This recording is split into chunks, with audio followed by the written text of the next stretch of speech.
Hello, everyone, and welcome to the final edition of the week of the GSMC Fantasy Sports Podcast, brought to you, as always, by the GSMC Sports Network. My name is Christopher Shepard. Thank you guys yet again for tuning in. And to close out this week, we're going to be breaking up different segments about all college football player profiles. Yes, if you are interested in all my player profiles, have fallen in love with them, whether they be for NFL players, whether it be for IEP leagues, or now for college football, I want to present these players to you as many ways as possible, and I'm thankful that I get to do it because I really love these segments. But today we have a solid mix of Big 12 players and Big 10 players as well. Two conferences that have a lot to prove this year. New teams, new looks to them all due to conference realignment. And so all of these players have a perfect prime opportunity to present themselves to you as viable candidates to be chosen for your fantasy college football team. Before we get into any of those exciting segments, I do want to remind you to like, follow, and subscribe to the show and the network as a whole. It is greatly appreciated by all. Also, we do receive a ton of tips and donations, so if you do feel so inclined, please consider leaving them at the link gsmc.cloud. And in the future, I will be a live show, so this will change a little bit, where for YouTube purposes, you can go to the super chat, you can hit the chat box, get in the messages, and I will answer and address all of your messages to the show. It's all about you guys. I want your input. That's something I don't get with a pre-recorded show. I want your input in the future. So please do whatever you can to try and get your comments in if you so want to. But for now, gsmc.cloud is the link for anything other than that. But without further ado, let's jump right into today's show. And we start off with a quarterback who is going to be in the national spotlight always. And it's not just because of his father. And that's a huge giveaway as to who this is. Without further ado, let's jump right into the fantasy player profile of Mr. Shedeur Sanders. Now, Shedeur Sanders is someone who, in recent years, has really grown in popularity outside of the allure of what his father brings. He's really transcended what his father represented in football and is now becoming his own player. We saw it at Jackson State a little bit, where he truly wanted to make not just FCS football but HBCU football really stand out, and he did that, and he got the move to Colorado along with his father. And in his first year at Colorado, really brought it back into the national spotlight. Maybe not in a way that, really cemented them as a threat to compete in like the top 25 or anything of that matter. But by winning against TCU, by being competitive at the very least in most of their games in the Pac-12, now moving to the Big 12, where there are going to be a ton of shootouts because of the nature of the conference. It's very even. The parity is so well rounded in that vision. I think that Shedeur Sanders has a unique opportunity to really surprise people and play the role of spoiler as the Colorado QB. He, for many reasons, could be also a top 2025 NFL draft recruit. A lot of conversation about who is the number one quarterback in this class. Is it Carson Beck? Is it Shedeur Sanders? Is it Quinn Ewers? He has a chance in the Big 12 now to really try and cement his status, at least as one of the quarterbacks in the conversation to go number one overall. But without further ado, let's jump right into why he's such a polarizing figure in the sport of college football, and why he will always be polarizing no matter where he goes. His first season at Colorado, let's start off with 69 attempts, 3,323 yards, 27 touchdowns, 3 interceptions. But if you remember, most of that came behind a very shaky offensive line. Shedeur Sanders often had to work very much outside of structure, very seemingly uncomfortable with that offensive line in front of him. This year is an improved offensive line. His father, Deion Sanders, the coach of Colorado, blah, blah, blah, blah, blah. We can't sing his praises enough. Went out and improved that O-line for his son. And I think that it's a huge part of what Colorado believes they are building with Coach Prime, and for just the near future with his son, because this season truly is a pivotal year to really pull recruits into the allure of Colorado before Shedeur leaves for the NFL. Speaking of fantasy performances, let's jump into them. He was a mixed bag of all sorts last year. He had some good games against very stellar competition, but in others, I think the fact that Colorado just didn't have the talent to keep up with these teams really shined through. His best performance was against USC, 40.8 fantasy points, 30 for 45 passing, 371 yards, 4 touchdowns, and 1 interception. But his worst was against Oregon, an eventual Pac-12 runner-up at 7 points, 23 of 33, 159 yards, 1 touchdown. But now, Shedeur Sanders doesn't really have to worry about playing any of those high-profile teams because he's in the Big 12 and they're in the Big 10. And what I love about the Big 12, like I said, growing up, watching the Big 12, whether I was a TCU fan or a Texas fan, don't ask me about the whole bandwagon situation. I saw entertaining football, end-to-end football, where these teams on any given Saturday could beat up on each other and no one really knew what to make of who would eventually be the champion of the conference. And so, when I think about Shedeur Sanders, right, and I think about the moxie he showed in the Pac-12, which I believe was better than the Big 12, exponentially better than the Big 12 last year. I think about what Shedeur Sanders brings not only in terms of culture and Colorado's team identity that it built last year, but it also brings to the table a team that a lot of people might not want to play or might be thinking about as the hunted. Colorado certainly does not have the best players in the conference. It certainly is not the best team in the conference, but it certainly is going to be the most sought-after win on people's schedules. Because Colorado, a lot of people seem to be preaching that they're doing the wrong thing in terms of bringing all these brands together. And what I mean by that is, I think that Shedeur Sanders really does bring a high profile to this team, but right now, I think that Colorado's at a point where it needs to start focusing on getting back into discussion of top college football playoff contenders. And right now, getting to the Big 12 is a huge step. It's a conference that gets you a lot more into the spotlight, whereas if you were a mediocre team in the Pac-12, then it's such a top-heavy conference that you get kind of tossed to the wayside. Last year, Colorado was able to kind of vault itself into the national radar with a couple of those wins. But in the Big 12, I think that they'll be more even. They have a feeling now of any given Saturday being a chance for them to win, an opportunity for them to usurp the big boys in the conference. And most importantly, Shedeur Sanders should now feel as if he's primed and ready for bigger things to come. Everything's coming up aces right now for Colorado and Shedeur Sanders. It's just about the opportunity of taking it and realizing that this team right now has the chance to finally get back to where they want to be. Let's talk about Shedeur Sanders. It's not just a football player, but a public figure, and how that might affect his production, his performances this season, and ultimately how people view Colorado.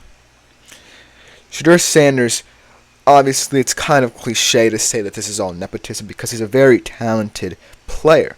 He's a very talented quarterback, and a lot of people eschew the side of him that's all centered around him and his father bonding through this team. If Shedeur Sanders focuses on just being an excellent player, a lot of people will be willing to forgive what Colorado becomes with such a public figure as Coach Prime heading the whole operation. Now, in terms of Big 12 play, you have to be a team that really wants to always play. And I think they have the players how to do it. I think they made some shrewd moves, especially in the wide receiver room. They acquired Will Shepard from Vanderbilt. I think that's an excellent addition. Really varies the wide receiver room. All these O-line players coming in, these young guys willing to play for Colorado. I think that a lot of people don't understand what it takes to really be a college football coach, let alone one who's already made a name for himself by being one of the most polarizing figures in the history of football. So I think Deion Sanders is realizing that he's balancing the focus of being a college football coach first and a dad second. And I think it's going to help Shedeur Sanders really grow and be his own player, his own person, and ultimately make Colorado someone to be reckoned with, because that's what the Big 12 is all about. It's about teams just constantly beating up on each other with the optimistic hopes of getting to this Big 12 championship, because there's always a wide open field. And this year's more wide open than ever. I look at all the teams there, and they certainly are kind of in the mid to last tier of Big 12 teams, in my humble opinion. I don't see a path for them that truly would get them to the spot where, hey, these guys are actually a force to be reckoned with this year. It will take at least 3 to 5 years to try and fully rebuild this program, set a solid foundation for it for years to come, even after Coach Prime leaves, when he does. I think that Colorado right now, this season, is all about Shedeur playing well and ultimately keeping a culture that isn't quote-unquote the wrong thing, but that players and recruits will be appealed by but won't be distracted by. And so that's the ultimate goal. I think Shedeur Sanders is doing very well for himself. In terms of fantasy, I think that in the Big 12, it's just a whole crapshoot, so who knows how well he'll play any given week. But I think that his style of play truly kind of gravitates towards the Big 12 more than it did for the Pac-12, where he was playing catch-up. So look out for Shedeur Sanders in fantasy college football drafts. And so I think Shedeur Sanders, I think that he's going to be an excellent player this year and beyond. Let's just about do it for this segment. Coming next, we go to another quarterback coming back from injury and going to the Big 12.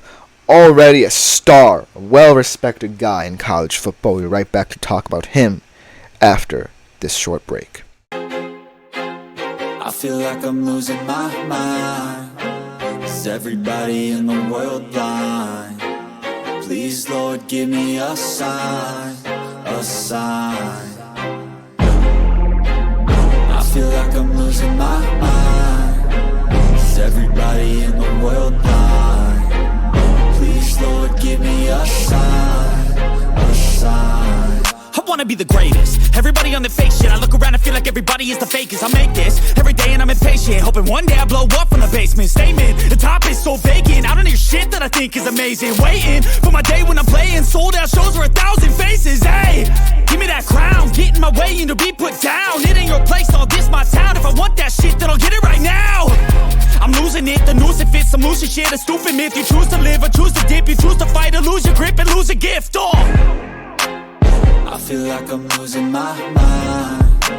Is everybody in the world blind? Please, Lord, give me a sign, a sign. I feel like I'm losing my mind. Is everybody in the world? Hello everyone and welcome back to the GSMC Fantasy Sports Podcast, brought to you as always by the GSMC Sports Network. Hope you guys enjoyed that first segment. I think Shedeur has a bright future ahead of him. But before we get into our second segment of today's show, I do want to remind you yet again that if you do feel so inclined, please consider leaving a tip or donation at the link gsmc.cloud. It's a huge support to both me, my fellow podcasters, and ultimately the network as a whole. This whole screen will change in the future. As I said, I'll be transitioning to more live shows and more live content. So this will definitely change, but for now, gsmc.cloud is the place to go for any tips and donations of the sort. Now let's jump right, without further ado, into our second segment of today's show. And I truly love this young man from Utah. One of the great stories in all of college football. Back-to-back Pac-12 titles in his career. Truly vanquishing the Giants in the Pac-12, moving to the Big 12, much like Shedeur Sanders, but coming back from a very harrowing injury. This young man truly defines moxie and strength in a quarterback. He might not have as successful a career or as bright a career as Shedeur Sanders, but he truly epitomizes college football to the T. And without further ado, let's jump right into the fantasy football player profile of Mr. Cam Rising. Now, college quarterbacks always fall under some sort of category that defines them. Whether it be an established veteran, a journeyman, a breakout star, a true freshman with heavy expectations on their shoulders, there's always some way that we choose to pin down college football quarterbacks. Promise, agility, dual threat ability, excitability. But rarely do we hear the word moxie in a college football quarterback, and that's what Cam Rising resembles to me. He represents someone who has stuck around for many years, never chose to quit, whether it be all the injuries that have piled up in his career that have really kind of dragged him into the abyss. He always rises like a phoenix from the ashes, and Cam Rising is always a very exciting young man to talk about because of what he's done in the Pac-12, where it became so crowded, and now moving to the Big 12, where he's looking to ride off into the sunset with a Big 12 championship and his first ever CFP appearance. Like I said the last time he did play, though, and this is a big concern if you're not someone who's keen on picking up players who are injury-prone in fantasy, was 2022. Last year he missed the entirety of the season due to a knee injury, but he's back and fully healthy.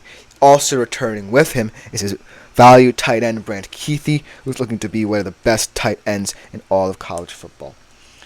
In 2022, he passed for over 3,000 yards, 22 TDs, 8 interceptions. His best performance, though, in 2022 should very much appeal to you. It was against USC, where many games he's played against USC always brings out his best for them. 50 fantasy points, 30 for 44 passing, 415 yards, 2 TDs, 60 rush yards for 3 TDs for Mr. Cam Rising.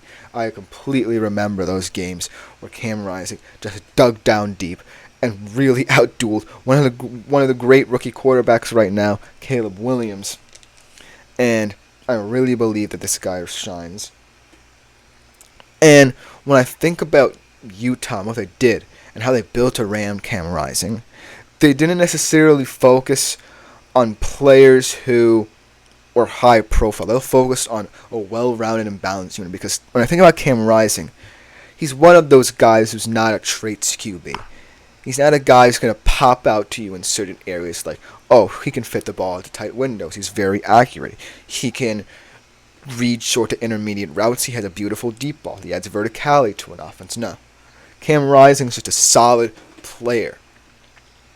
And it's very rare to find someone who just fits so well into an offensive system, mainly without really standing out in one department. But Cam Rising, as soon as he came to Utah, he just fits so well within himself, the system, and what Kyle Whittingham, his coach, expected of him. And that's how he became someone who I believe should be seen as more of a star and should not be undervalued in fantasy as well. Like I said, Brant Kuithe is a returning weapon for him, but then they added an interesting prospect, Dorian Singer out of USC, trying to find his way in college football. Maybe USC was not for him. It's certainly a very high volume environment with a pressure cooker situation thrown in. 289 yards, 3 TDs. Last year he was actually at Arizona, and he played with Tyrone McMillan, and he had over 1,105 yards and 6 TDs there. So as you can see, he's been around the block, very experienced receiver for Mr. Cam Rising. And then you add all these players who had a depth over the years for Utah: Micah Pittman, Money Parks, Munir McClain. And all of these guys truly represent players who buy into what Cam Rising is. That's what we want out of a quarterback. He doesn't necessarily have to be the best. He doesn't necessarily have to be flashy while doing it. He doesn't have to be cocky. He doesn't have to be overconfident. He can be a guy who, at the end of the day, just gets the job done and does it well. Now let's talk about him transitioning to the Big 12, because immediately a lot of people realized that Utah would immediately become a contender due to the profile Cam Rising brings, what he's done in the Pac-12. But I don't think they realize exactly how much Cam Rising means. Think about it. This is probably Cam Rising's last year. In fact, it certainly is.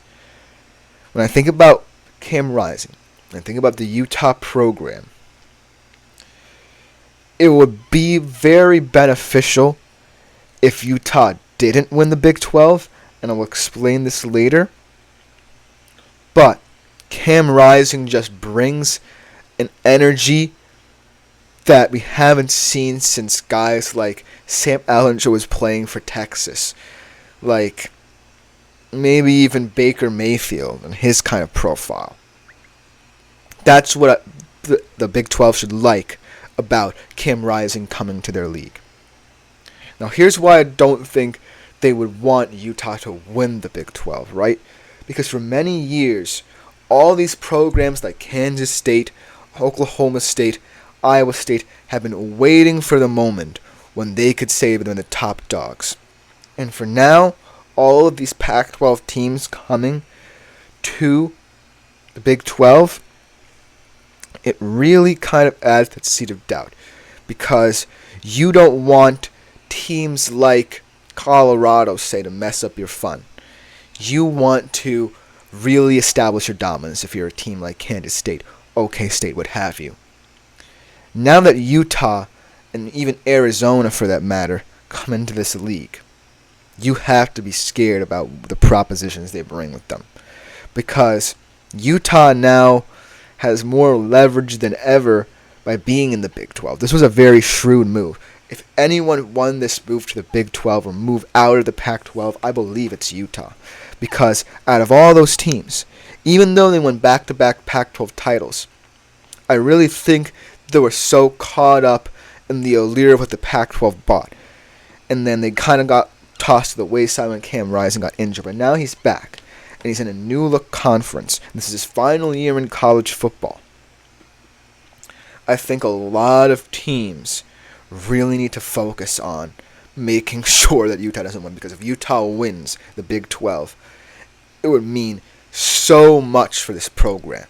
And it would be a huge advantage for them recruiting-wise and in the future. Because when Cam Rising leaves, a lot of kids coming into the ranks will be inspired by him. And Utah right now, in the Pac-12, realize that they need to get the best out of Cam Rising to prove that they are a destination spot. And so, thinking about Utah, I think about a team that is rife with opportunity for its future. That being said, I do think in order to really kind of do anything with it, they have to beat the Kansas States and OK States. They have to at least get to the Big 12 championship game, if not win it, to kind of gain that respect. Because I don't have much of a target on their back in many teams. I think the media likes them, but they don't necessarily have this aura about them that they're this really unbeatable squad that can't be taken down a peg and they're a god-tier level team. No. I think that the media will key in on the interesting storylines, which would also lead to Utah's benefit. And if I'm Cam Rising, I never want to get caught up in the swarms of media trying to knock me down or lift me up. No matter what, if I'm Cam Rising, I'm just going out and performing like I did in the Pac-12.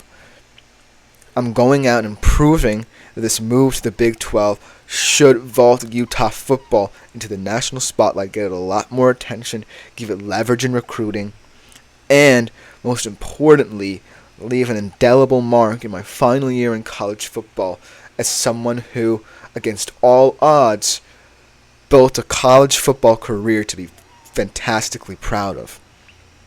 He's beaten so many different guys throughout his career. He's played against so many guys who are now in the NFL and played them tough. You can't say that about many quarterbacks in college football right now. You can't say that players have had to go through the similar gauntlet as Cam Rising. And I think he's better for it for coming out on the other side, looking at his final year in college football as an opportunity for his team and his stature to fully rise. I don't think that he's going to be a top 20, 25 prospect. by any means necessary. But he certainly brings to any team a quality of never giving up. And that's what I love about Cam Rising and his story. And he has his stats to prove it as well. So at Fantasy College Football, you might want to ride out into the sunset with Cam Rising yourself and do yourself a favor and pick him up. Because he's not going to disappoint, and he's in a conference where a lot of opportunity is arising for him to truly make a name for himself and cement Utah as that program of the future. That'll just about do it for this segment of today's show. Coming up next, we transition to the Big Ten and some running backs. A guy who had a breakout campaign at Ole Miss, now transferring to Ohio State, making that team even more dangerous. We'll be right back after this short break. Looking for your daily fix of sports talk without having to pay for it? GSMC Sports Network is available on YouTube. Just search GSMC Sports Network. Get your fix of daily sports talk shows on YouTube, absolutely free. NFL, college football, NBA, MLB, MMA, UFC, fantasy football, and so much more. GSMC Sports Network has shows running all day long, with new sports shows starting every 2 hours. Just like on your favorite cable sports channel, except GSMC Sports Network is absolutely free. Just search. Hello everyone and welcome back to the GSMC Fantasy Sports Podcast. We are transitioning for a short period of time from the Big 12 to the Big 10, where an exciting young player who made a name for himself at Ole Miss is just transferred to Ohio State and really strengthened a unit that looks like one of the best offenses in the country. And this young man, when we talk about running backs in college football, should be the name on everyone's list. And I'm hearing that there's so many cheat codes with him concerning CFB 25, the new video game, and he certainly seems like he can be a cheat code for Ohio State. And he's really going to be one of the most dangerous players in the country. So without further ado, let's transition right into the fantasy football player profile of Quinshon Judkins. Now, what I love about Quinshon Judkins is that at Ole Miss, it really was not necessarily going to be predicated around him, the offense. I think that Lane Kiffin definitely wanted a lot of verticality in the passing game, and Jack Sedart did offer that. We talked about him yesterday. But Quinshon Judkins just made himself available for this team in so many different ways, and with it, he could not be denied. He's a player who immediately makes your offense much more dangerous, much more fearsome, much more varied. And now, going to Ohio State, who we've talked about loads in the past in the show, who's a team now that looks like one of the best in the country, and perhaps the betting favorite to win the whole damn thing. Quinshon Judkins just profiles as someone who's primed for success no matter where he goes. And so let's just jump right into why Quinshon Judkins could potentially be the RB1 in fantasy college football. 1,158 yards, 15 TDs, 149 receiving yards, and 2 TDs in the past couple of years. Over 2,725 yards and 31 rush TDs in the past 2 seasons that he played at Ole Miss. His best performance was 30.6 points last year against LSU. A fantastic game if you remember that game, a shootout. 33 carries, 177 yards, 1 touchdown, 1 receiving touchdown as well. His worst game was against ULM. Only 18 carries for 65 yards, but who cares? That best performance really has to stand out for you. 30 points for a running back is not too shabby. But now let's talk about him in the terms of the profile he brings to Ohio State. You look at Ohio State. They're well set up in the wide receiver group. They have a stellar defense, who we often forget to talk about and appreciate on this show. But it all comes down to that backfield, right? You bring in Will Howard from Kansas State to really lead this team. You expect him to do big things, and it's probably the bridge quarterback to exciting young quarterbacks in Devin Brown and Julian Saint. And then you bring in one of the most explosive running backs in college football in Quinn Judkins. I think that dynamic speaks to what Ryan Day might want to translate this offense to. Because Quinn Judkins certainly profiles as a weird pick if you bring in the context of the profile of Will Howard. Because Will Howard is certainly a safer quarterback than Ohio State has ever had. I think that there's not going to be as much pressure on him as people think because they really don't know if he has the goods to really bring out the best in this wide receiver group. And so, in that context, perhaps Quinshon Judkins' reputation as a rusher might not come into play. However, you also have to combine that with the fact that maybe Ryan Day is taking a very tactful approach with his wide receiver core. I think that in recent years, they've all been trying to get the ball to guys like Marvin Harrison Jr. and things of that nature, and really puts a lot of pressure on him. And so, by adding Quinshon Judkins to this team, it certainly adds a dimensionality in which you can run the ball a little bit more, thus opening up more avenues for Will Howard to feel comfortable. And that's what matters to me in terms of this Ohio State offense. In terms of fantasy, I think that Quinshon Judkins kind of loses value as a receiver, but it's not as exponential as the value he's going to gain as a rusher, because he's going to be a more valuable rusher. A lot of the things that people like in fantasy stem far beyond stats. It extends to whether you're a running back, yards after contact, extends to yards per route run and stuff like that. So the depth that Quinshon Judkins brings to the position, that's something that you have to consider too. There's a certain depth. What I mean by depth for a guy like Quinshon Judkins is he brings this running style, this connectivity that bridges between the run and pass game that allows for an offense to click. Because we think about him at Ole Miss, he certainly had his share of long runs where he just ran all the way to the end zone. When I think about what he did at Ole Miss, it certainly alleviated a lot of the pressure and dynamics on Jackson Dart, because when you think about all these teams trying to get to the deep pass, the promised land, nirvana, for a quarterback, it's a whole building process. There's building blocks to it. And when I think about deep ball passers in recent memory, Will Howard does not fit into that profile for me. However, for that even to be a possibility, perhaps, for a guy of Will Howard's nature, you need a running back who just bridges the divide between the run and pass game so well, because he can either take it all the way to the promised land himself, or he just gives you enough to really get your passing game going. Now let's talk about that passing game. In this wide receiver room, there certainly does feel like there are roles divvied out here. You have Emeka Egbuka, who's going to be the route runner guy, the savvy, intelligent guy, the guy who has quick hands, quick feet, who's always going to be more knowledgeable than the defender defending him. Then you have the two youngsters, in sophomore Carnell Tate and freshman Jeremiah Smith, who really bring a speed and this explosive dynamic to them.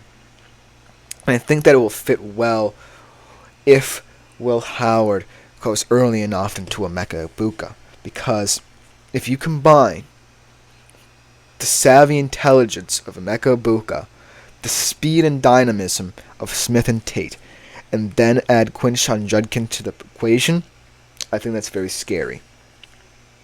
Now, it also all depends on how Ryan Day decides to develop Will Howard as a passer. Does he really want Will Howard to throw the ball deep, or does he want more variety in that Quinshon Judkins is reliable? And let's not forget, Quinshon Judkins shares a running back room with Travion Henderson, another player who is much like him. He offers that power at the running back position, but also can break off and score in bunches. So, the variety of this Ohio State offense is scary, but it can also be scary in a negative way as well if the whole profile of it gets kind of mixed up in the process of figuring out, well, how do we get all these players to coalesce together? How do we get this group to kind of figure out its roles and make it so that everything balances out and make our offense that much more dynamic. And so the conundrum that faces Ohio State is this. Is Will Howard going to be predicated on getting the ball down deep vertically, which could favor guys like Smith and Tate? Will he value a receiver who's very experienced and let alone experienced in the system in Emeka Egbuka? How are you going to view your backfield? Which of these guys do you value more? Who's going to get the load of the carries? Is Quinshon Judkins really going to be as explosive as we remember him? Is Travion Henderson going to become more of a workhorse back? And all these questions pile and pile up. And if they don't get answered, the concern for Ohio State is that they're really wasting the potential they have here. Because everything works. There is a set dynamic. It seems very hierarchical in nature. Everyone understands their role. It seems like by some divine nature, everything seems defined. But the caveat is Quinshon Judkins. Quinshon Judkins himself, and let me tell you why. He doesn't necessarily throw a wrench into the plans of Ohio State, but incorporating him into this offense, while certainly brings a fearsome quality to it, also adds to the seed of doubt that probably was in Ryan Day's mind when, of all players in the transfer portal, he chose Will Howard. Because this season for Ohio State, I don't necessarily believe is about winning the CFP, or even beating Michigan for that matter. It's about the future of this program. I think that it was a shrewd move to pick up Will Howard, and it could work. But he also wanted someone to cover up the tracks should Will Howard underperform. And Quinn Judkins being added to this group, another dynamic player in this offense, really brings into perspective the kind of desperation that Ryan Day possessed in that moment. If you truly believed that Will Howard was the guy, then why did you go out and pick up a dynamic running back? I think that this tells a story of underlying kind of self-doubt in Ohio State. They failed to beat Michigan in recent memory. They haven't really cemented themselves as a consistent CFP contender just yet for the 12-team college football playoff. And now that the Big Ten is just going to continue getting better and better, Oregon's there now. I think Washington still can't be left out of the discussion. Of course, Michigan can't be left out of the discussion. What about Penn State? Will they get better? Is this move going to define the start of Ohio State's tenure in the Big Ten and the CFP? Which move will prove to be more astute? The move for Will Howard in a year where everyone expects you to win, or the move for Quinshon Judkins as kind of a facade to cover everything up? I'm not saying the Ohio State offense isn't as set in stone as people think. I'm just saying that there seems to be a lot of underlying subliminal kind of messages sent through the decision making of this Ohio State staff and organization. And I think that Quinn Judkins certainly adds a huge element to this offense that might have not been there before. But he also adds a sense of desperation. In terms of fantasy, I still think he'll be absolutely fantastic. But in what ways will he negatively impact this team if him and Will Howard don't work out as the backfield? But we'll just about do it for this segment. Coming next, we transition back to the Big 12 and another running back who probably is the best running back in the country, has a lot of pressure on his shoulders for an Oklahoma State team looking to do big things. I'll be back to talk about him right after this break.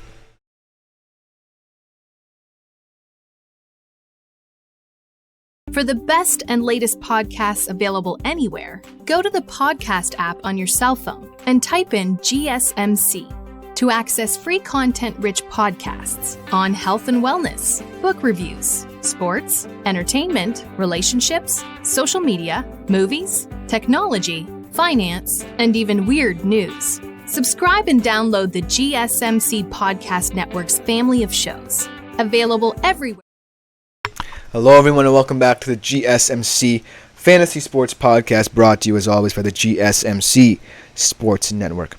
We now transition from an interesting transfer to a player who has quickly become one of the best running backs in the entirety of college football.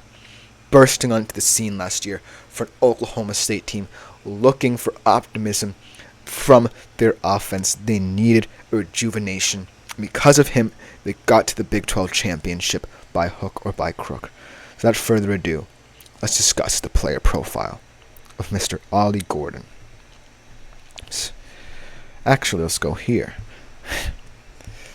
Ollie Gordon certainly is someone who a lot of people weren't expecting to break out. It's because in the Big 12, you certainly feel like a lot of teams are content with what they have and content knowing that they'll always be in the fight. But very rarely do we see someone kind of break through for them in a way like Ollie Gordon did. Because if we consider Oklahoma State last year, without Ollie Gordon, they're probably not in a position to challenge for the Big 12 championship.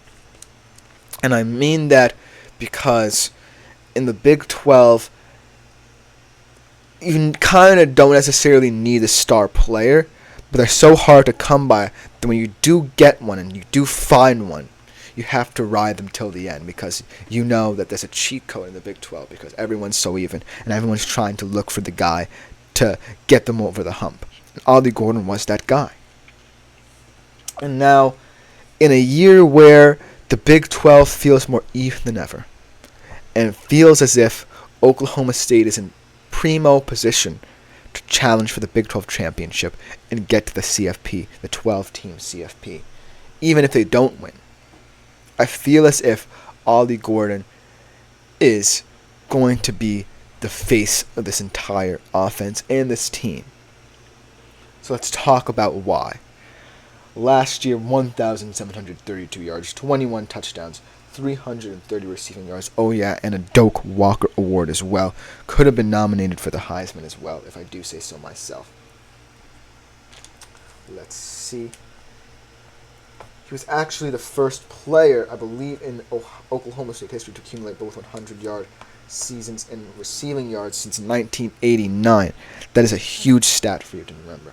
In terms of fantasy performances, best was at West Virginia, 52.2 fantasy points, 282 yards, 4 touchdowns, 9.7 yards per carry. His worst, obviously, was early on in the season when they didn't really know what he had. It was against South Alabama. It really doesn't matter there. But let's talk about how he's going to have to carry the torch for this team this year.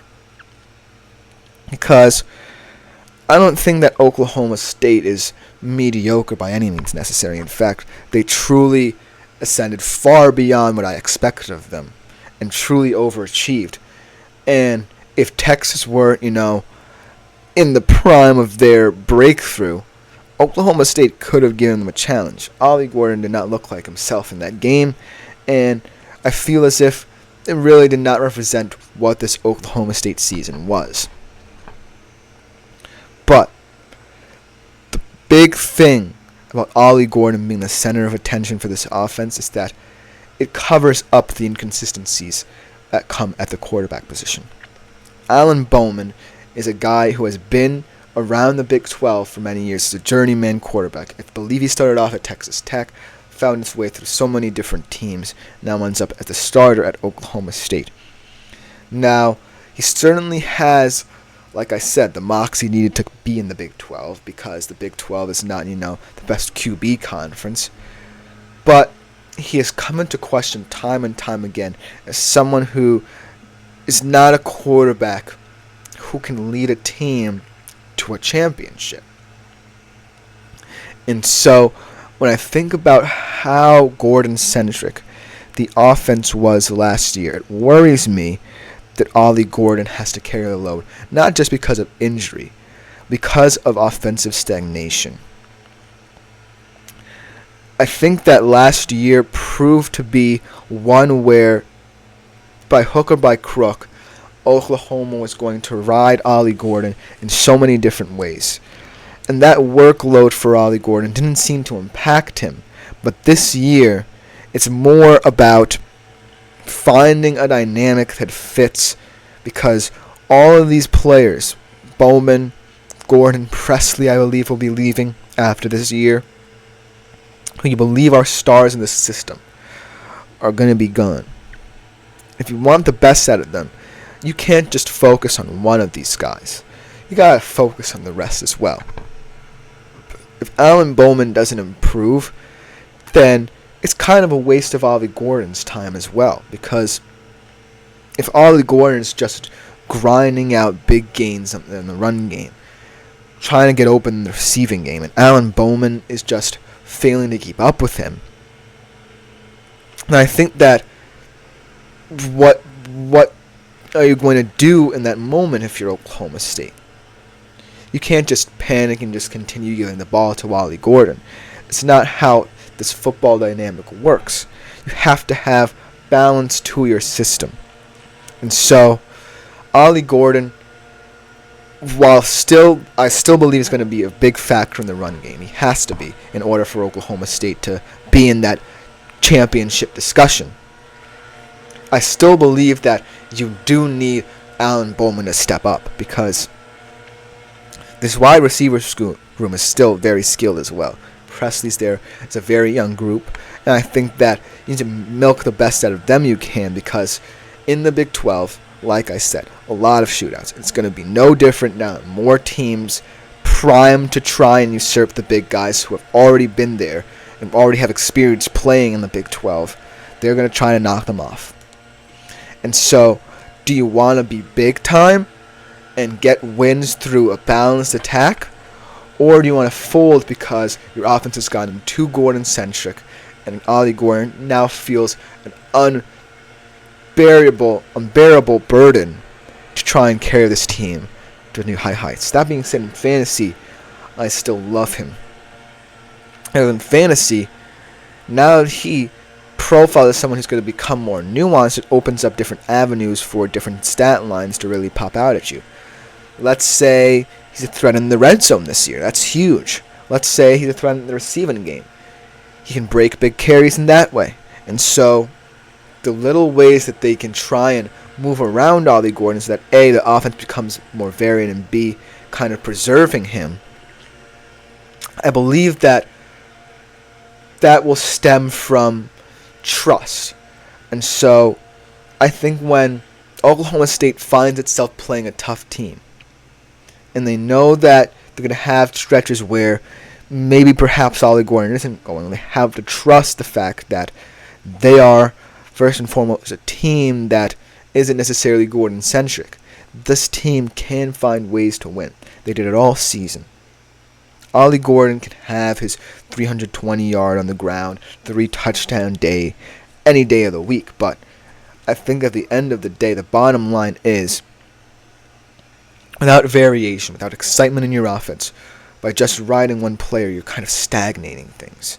And I don't think they need to stagnate things. I think that Alan Bowman, while certainly not the best quarterback in college football, certainly has traits where he can be serviceable enough to get you what you need and get to where you want to be. It doesn't have to be pretty, but it doesn't necessarily have to all come down to his rapport with his backfield running mate. And so,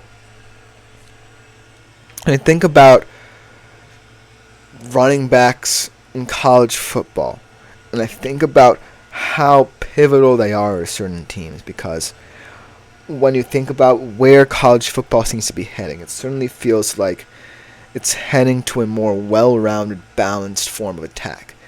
A lot of the teams that I think of right now, who are contending, really focus on finding that balance. It's all about timing-based anticipation in their system. It's all about continuing down the field methodically. If you're Oklahoma State, you certainly don't have the resources to do that kind of thing because you're not necessarily a top-tier team, but you certainly don't want to feel like you can't. Or you don't want to feel like you can't at least vary some aspects of the system so that more things work. And so, combining the best traits of what Ollie Gordon brings and bringing out the best traits in Alan Bowman could really be a sky's the limit moment for this team. Because players like Ollie Gordon are very hard to come by. And you don't want to, waste it all on just running him into the ground, because that's how injuries happen, and that's ultimately how offenses stagnate, like I continue to say.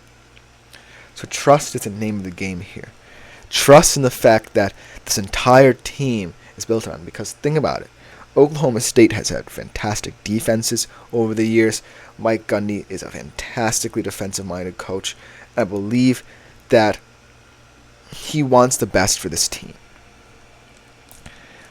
And if he wants the best for this team, he wants the best for Ollie Gordon as well. And Ollie Gordon still is going to put up the stats. I don't necessarily think you have to worry about that.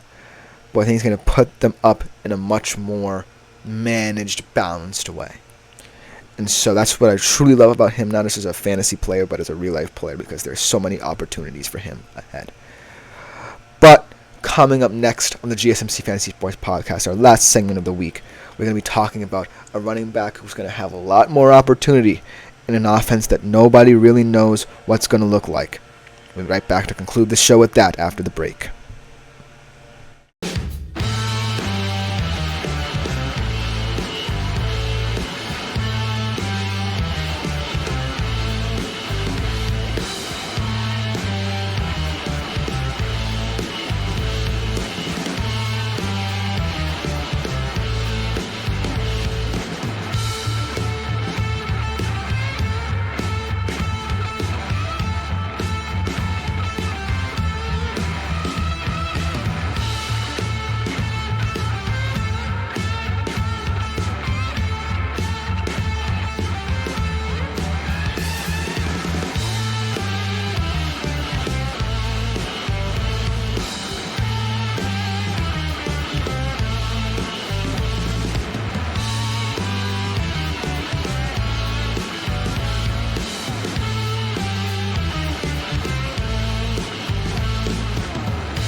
Hello everyone and welcome back to the final segment of the day and the week on the GSMC Fantasy Sports Podcast, brought to you as always by the GSMC Sports Network. We're concluding today's show with a player who I feel is kind of going too under the radar, because when I think about this team right now and the current stage where it's at, I don't really know how this offense is going to look this year. It's always been kind of a run-heavier system and setup, but with a new head coach and a new quarterback, this team certainly profiles as one to definitely keep your eye on as this offense progresses. And this guy can certainly be a huge part of that offensive setup.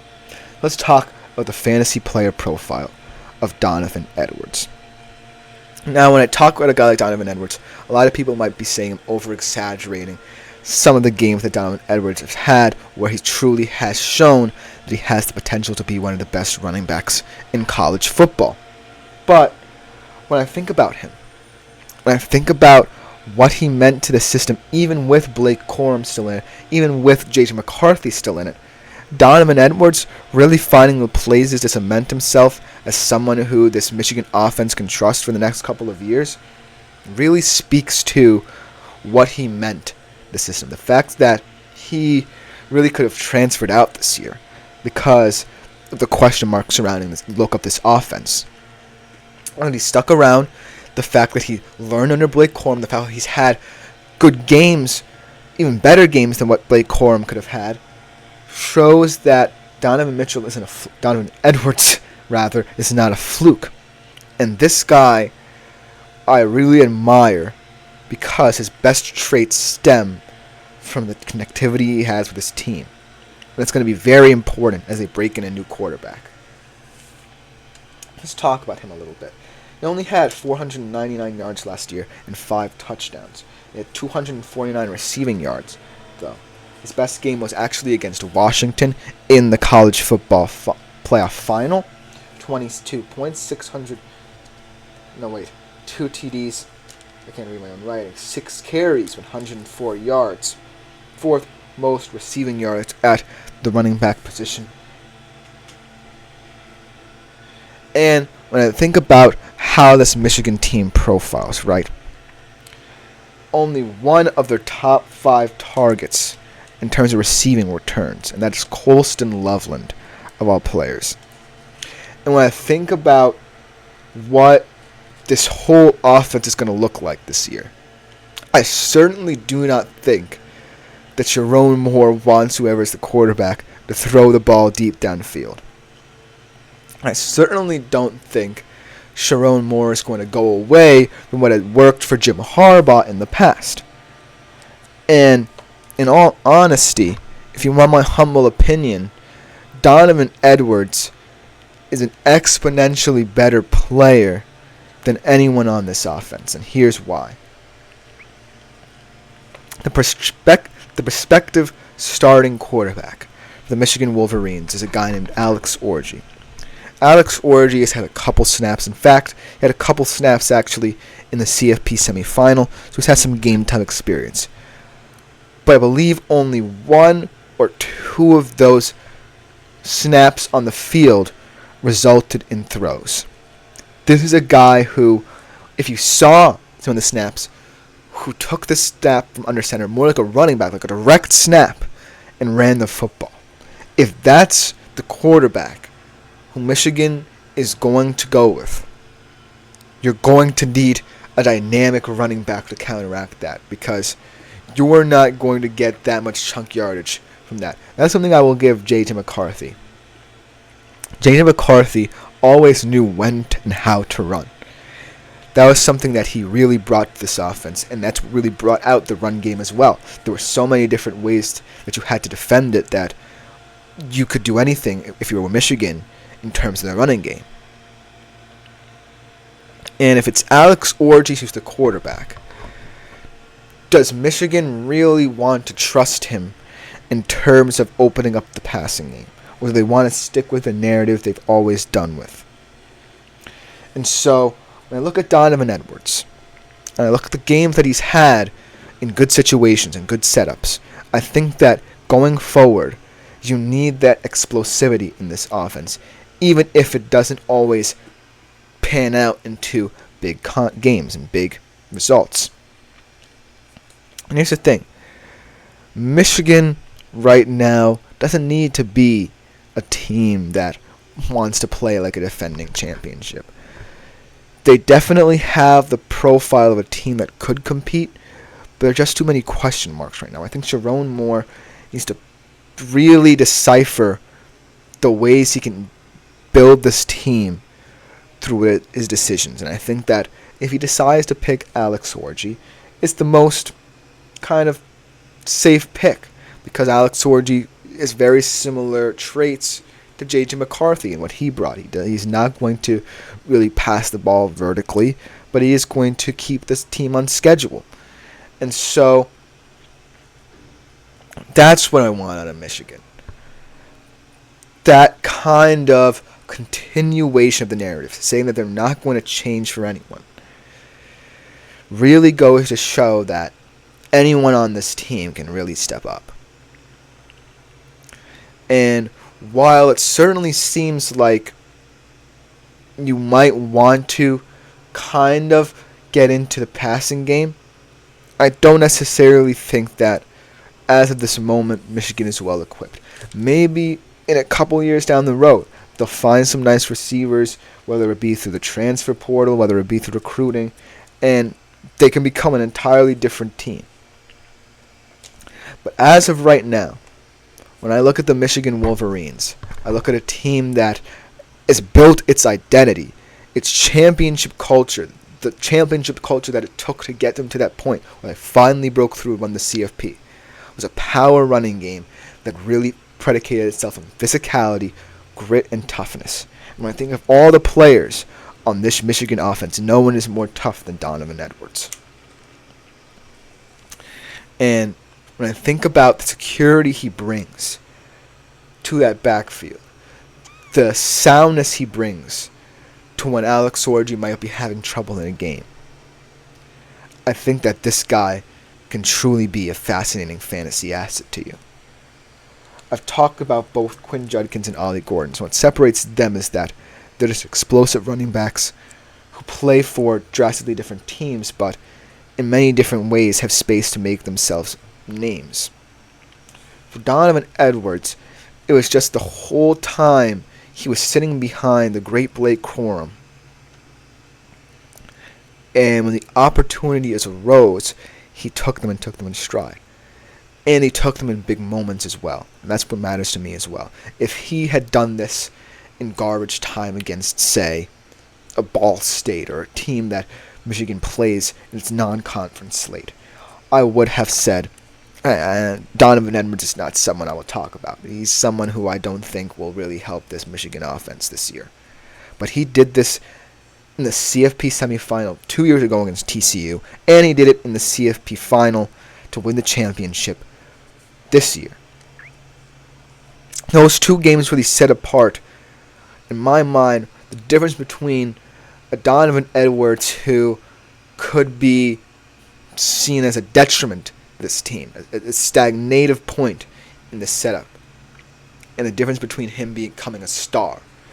And right now, there are very few stars in this Michigan offense. If anything, I don't think that Michigan wants to have stars, but the closest thing to it is this guy Edwards.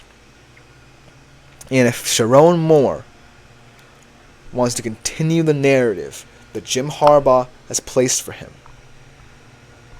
I think that he goes forward with Donovan Edwards as the centerpiece of this offense. Now, Donovan Edwards isn't going to be here forever, right? He's not going to be a player who's going to be here and that Michigan will build around.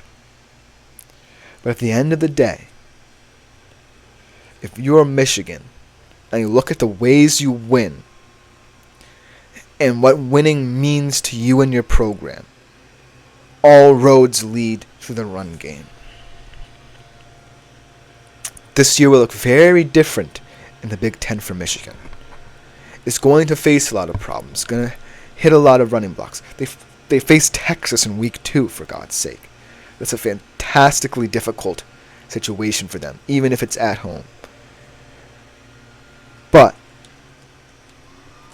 if you shy away from what you built your program on, that's when teams will smell blood.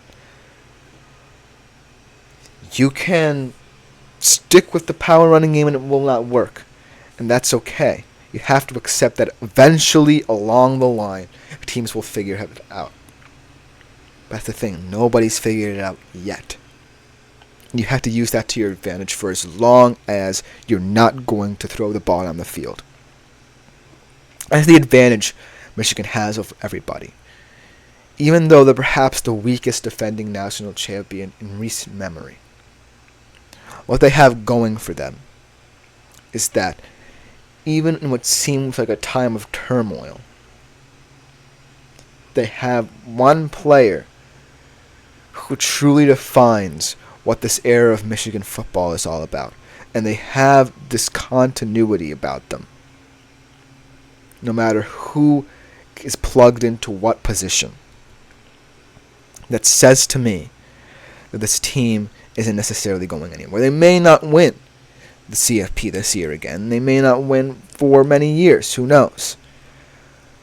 But for now, by sticking with what you know, It allows for Donovan Edwards to truly be seen in this national spotlight he deserves, and it truly cements him as perhaps the most intriguing of all fantasy players I named in today's show. Without him, I don't believe that Michigan would have had any iota of what to do, any modicum of an idea of what to do. But because of what he brings to the plate, you have to acknowledge the fact that he's a better asset than anyone in college football, if he truly is what I believe he can be. But that will just about do it for today's show. Thank you guys for tuning in all week. This has been the GSMC Fantasy Sports Podcast, brought to you as always by the GSMC Sports Network. I'm Chris Shepard. Thank you guys yet again for tuning in. We'll be back better than ever, maybe even live. Thank you guys for tuning in yet again.